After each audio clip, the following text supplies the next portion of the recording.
What's up YouTube? Today I wanted to show you my variation of the cast on crit spark Bloodmage. No, we are not running a Calm's Heart or a Veil of the Night. Yes, we do have 150% rarity. Don't you worry about that. But first, before we get into the details, let me show you what it does.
Let me explain to you how it works. The core item on our character is Wrathpith Globe Sacred Focus. This item gives us extra life, makes our spells cost more life, but for every 100 life that we have, we get extra crit chance and extra spell damage bonus. This scales like crazy on the Bloodmage. The second part that makes this build really strong is the combination the Undying Hate Timeless Jewel, Tech Rod to be specific, which makes it so that we have a key notable that says regenerate 1 life per 8 life spent in the past 8 seconds and increases our life cost of skills by 50%. This is pretty nuts. Why? We equip Atalui's Bloodletting in our Spark. Atalui's Bloodletting makes it so that you gain 2% of your damage as extra physical damage per 10 life cost of the skill. Can you see the connection here? Wrathpith makes it so that our skills cost extra life. Tech Rods makes it so that we regenerate the life and they cost 50% more.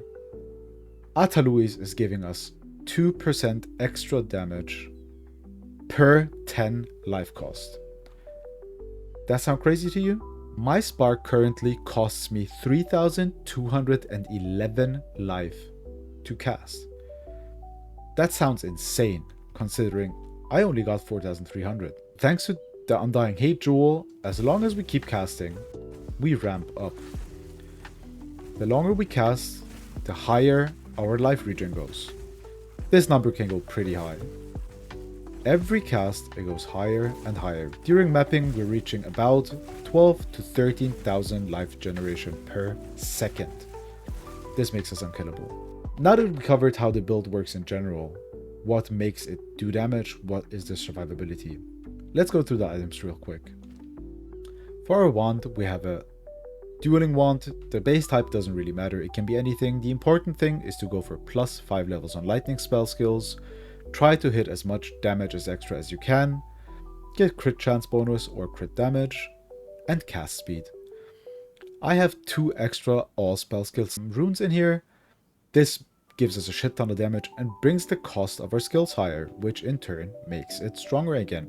Besides that, we only have a bunch of rare items. We have a highest possible rare body armor, so I only have about 1036 ES on this.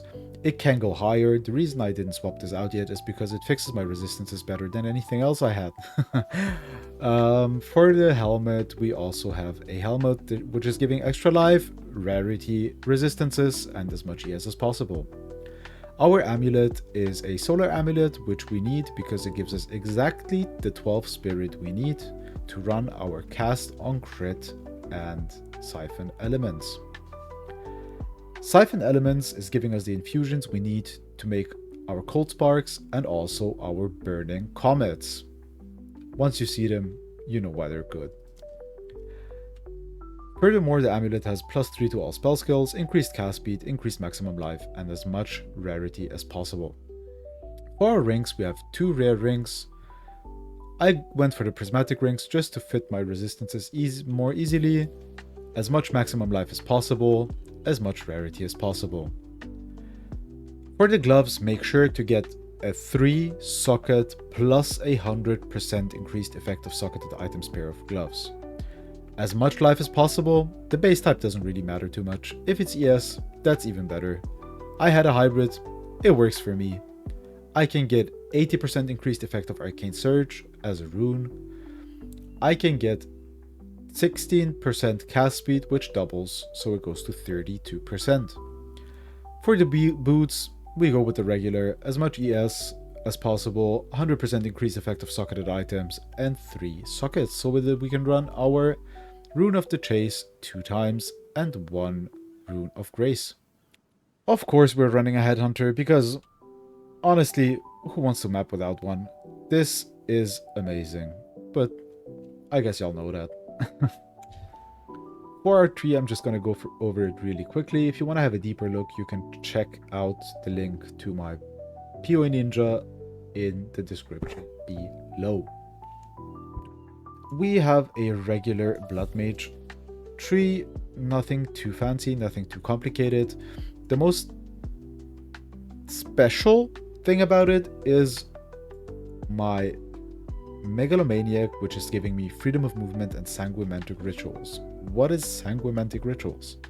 This node right here is making it so that we have the Arcane Surge grants us life regen instead of mana regen. This is huge for our survivability. We get Arcane Surge by dealing crit damage, which is what we do most of the time. We have increased effect of Arcane Surge here and on our gloves. Other than that, we are going for Zealot's Oath because we do have about 6000 ES, which does recover from our life regeneration through Tech Rod. So basically we're always on full life as long as we keep casting. Blood Magic is helping us not to use any mana because we don't have any use for mana. And besides that, we are going unhindered and with a little special controlled metamorphosis that gives us Kite Runner for extra movement speed and projectile speed, and these 2 nodes that everybody knows and loves for the crit. For our skills, just real quick, the 2 most important things in my opinion, everything else is just a filler to get the Gem Enthusiast requirements of 10 for 10% life and 10 for 10% movement speed. My Spark has mobility, so I can move more quickly. Unleash, mostly for the 150% cost multiplier, but also it gives us extra projectiles. We have Ricochet, that was wrong. Ricochet, because this makes it so that our projectiles pierce and chain more often. This is amazing during mapping. This is not something we use for bossing. We have projectile acceleration, which just straight up gives 40% speed for the sparks, and everybody that played Spark before knows faster Spark is better. And Atalui's Bloodletting for the extra damage, as we said before. Other than that, we do have our cast on crit, Comet, of course, the classic.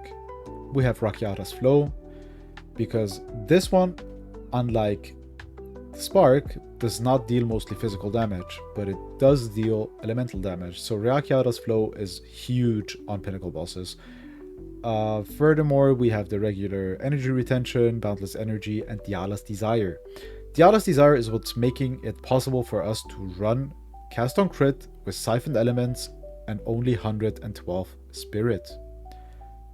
So it's pretty much essential for the way I am running it, but it's not really necessary. And now to the big question. Why would you run this over the Spark Ritualist that everybody is running? Link to that Rabbit's video in the description below. My build had to make a choice. Do I want to survive, or do I want to be stronger, faster, with more rarity? For me personally, the worst feeling in game is if you die. I hate dying.